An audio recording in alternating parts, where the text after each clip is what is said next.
Շատ մասսայական է կարելի ասել այսօր դառել այդ խնդիրը, որը կապված է հիվանդությունների շատ հիվանդություն, սեռավարակների ու քրոնիկ սեռավարակների հետ կապված։ Ու շատ հիվանդությունների հիմքը դրանցում է կայանում, չնայած որ բուժումը եւ պատճառը շատ բժիշկներ որոնում են ուրիշ տեղ, այսինքն ուրիշ պատճառների մեջ։ Սեռավարակները այսօր որ բուժվում են ժամանակակից մեթոդով, մեծ մասամբ դա բուժում չէ, այլ ախտանիշի ճնշում, որը բերում է քրոնիկ հիվանդություն։ Ցանկացած ինֆեկցիոն հիվանդություն ճնշելու դեպքում, այսինքն սիմպտոմատիկ բուժման դեպքում, հիմնականում վերածվում է քրոնիկ հիվանդության։ Դա արդեն ապացուցված է մոտ 5 տարի է արդեն, շատերը որոնում են, երբ որ ինֆեկցիան վերածվում է քրոնիկի, որոնում են դրանց սպորներին, բայց մինչև այսօր դժվարանում են գտնել, որովհետև այդ ինֆեկցիաները ճնշվելով, այսինքն հարուցիչը ճնշվելով հակաբակտերիալ պրեպարատներով եւ այլ ավելի ուժեղ պրեպարատներով, բակտերիան վերածվում է սպորների հարուցիչը եւ սկսում է թաքնվել ներքին օրգաններից որևէ մեկում, կարող է մի ամբողջ հյուսվածքներում թաքնվել, այսինքն էպիթելային հյուսվածքներում, լորձաթաղանթների մեջ, այդտեղից էլ կա օրինակ ռևմատիզմ, քրոնիկ սեռավարակից, օրինակ գանարեան, երբ որ սիմպտոմատիկ ձևով բուժում են, կարող է վերածվել ռևմատիզմի քրոնիկ, կարող է հասնել սրտի ռևմատիզմի, տղամարդկանց մոտ որպես կանոն, գանարեան ճնշելով սրտի հիվանդություն է առաջանում, կանանց մոտ լյարդի կապսուլայի խնդիր, ռևմատիզմ կարող է լինել ծնկների, ձեռքերի եւ այդպես շարունակ։ Նույն ձևի խլամիդիան ճնշելով վերածվում է լորձաթաղանթների քրոնիկ բորբոքման։ Ու սեռավարակները շատ են, հարուցիչները շատ են եւ ցանկացած դեպքում սիմպտոմատիկ բուժելու դեպքում այն վերածվելու է քրոնիկի։ Եվ ինչ է ստացվում, տղամարդը ունի ստանում է սրտի ինֆարկտ, ունի սրտի ռևմատիզմ եւ այլ խնդիրներ, անոթների հետ կապված, բայց պատճառը չեն գտնում, որ բարձրանում է հետագային, որ այդ տղամարդը ժամանակին գանարեայով է վարակված եղել, կամ վարակվել է քրոնիկ սեռավարակով, չիմանալով որ ունեցել է,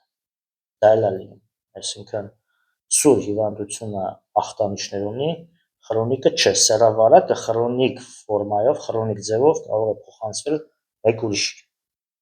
Այստեղից է, որ սովորաբար քրոնիկ հիվանդություններ ձեռք բերելուց, այսինքն միանգամից դա ի հայտ չի գալիս ժամանակի ընթացքում, վարակվելուց հետո քրոնիկ վարակվելուց, կես տարի հետո, 3 ամիս հետո, մինչև այդ սպորները տարածվում են եւ արդեն իմունային հարձակում է գնում շատ ժամանակ, սեփական իմունային համակարգը հարձակվում է սեփական հյուսվածքներին, որովհետև սպորները, որ սկսում են ապրել այդ հյուսվածքների բջիջներում, այսինքն իրենց հետ ձուլվում են, իրենց հետ ոնց որ սիմբիոզի մեջ են մտնում, եւ իմունային համակարգը ցանկանալով այդ սպորների վրա հարձակվել, նաեւ հարձակվում է սեփական հյուսվածքներին։ Հոմեոպաթիայում արդեն 200 տարուց ավել է գիտեն այդ մասին, եւ կա ռևմատիզմ հենց գանարեայից, այդտեղից է, ռևմատիզմ սրտի, ռևմատիզմ ծնկների, հոդերի, ոչ միայն նա, շատ խնդիրներ, ինֆարկտներ, բորբոքում քրոնիկ երիկամների, անբավարարվածություն երիկամների, այսինքն դեպքեր շատ ա եղել, գործնականում է, որ տղամարդը երիտասարդ տարիքում վարակվել է, սեռավարակ է ունեցել, շագրտների մեջ բուժվել է, այսինքն ճնշվել է այդ վարակը, դրանից հետո բորբոքում քրոնիկ առաջացել է երիկամներում, ընդհուպ մինչև մի քանի տարի հետո երիկամները դադարել են աշխատել եւ փորձել են երիկամները փոխել մեկ ուրիշ երիկամով, բայց դա էլ չի լուծել իր հարցը, որովհետեւ այդ նորից երիկամները նոր որ դրեցին, նորից այդ վարակը այդ մարդու մեջ է, այսինքն գալու է մի պահ, որ նորից այդ երիկամներն են հրաժարվել աշխատել։ Ժամանակակից մեթոդները ալոպաթիկ, այսինքն ժամանակակից բժշկության չունի միջոց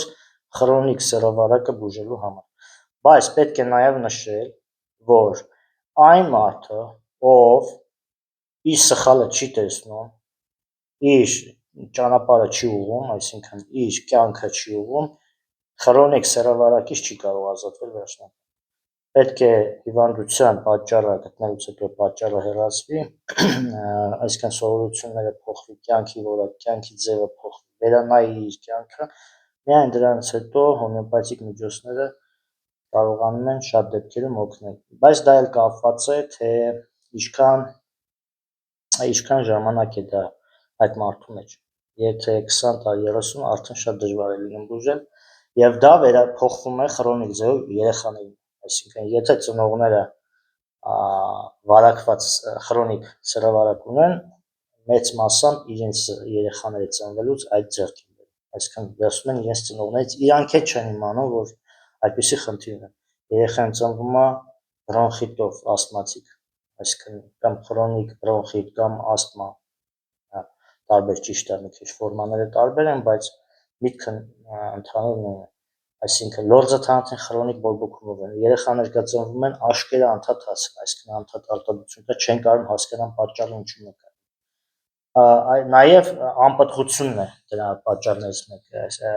անպտղության պատճառներից մեկը քրոնիկ սեռավարակն է։ Եթե այսօր էկո են անում, բայց դա մեծ վտանգ է, մեծ սպառնում եւ այդ զույգի համար եւ ապագա երեխայի։ Էկոյի դեպքում ոչ միշտ է, որ երեխան ծնվում է, վիժումները շատ են լինում եւ եթե երեխան է ծնվում է, մեծ մասամբ հիվանդ է ծնվում, քրոնիկ հիվանդությամբ, այսինքն այդ վարակը, որ քրոնիկ եղել է կամ հիվանդությունը քրոնիկ միզասեռական օրգանների, այդ պատճառով եթե անպտղություն է եղել, եթե դա չբուժեն էկոյով երեխան ունեցավ, այդ երեխան այդ հիվանդությունը ձեռք է բերում։ Այստեղ ստացվում է ինչ ծնողը իր ցանկությունների համար, այսինքն էգոիստ ցանկությունների, որ հղի ասենք երեխա ունենա, համ ինքը իրեն է դնում, այսինքն վտանգի տակ, որովհետև վիժումների հավանականությունը մեծ է, եւ երեխային է վտանգի դնում, եթե երեխան ծնվել առողջ չի ծնվում, մեծ մասամբ քրոնիկ հիվանդությունը ձեռք է բերում։ Միակ ելքը սկզբից պատճառը անպտղության գտնելն է, այսինքն ինչ խնդրի պատճառով է անպտղությունը այդ մարդու մոտ, բուժելը հնարավորինս դեպքում բժշկել հիվանդությունը, այդ ժամանակ անպտղությունը կանցնի, այդ ժամանակ կարող է բնական ճանապարհով եւ բեղմնավորվել եւ բնական ճանապարհով երեխան ծնվի, այսինքն եւ վիժումների հավանականությունն է ընկնում եւ մնացած ռիսկերը նվազում են։ Հիմա սեռավարակները նաև կարող են լյարդի կապսուլային,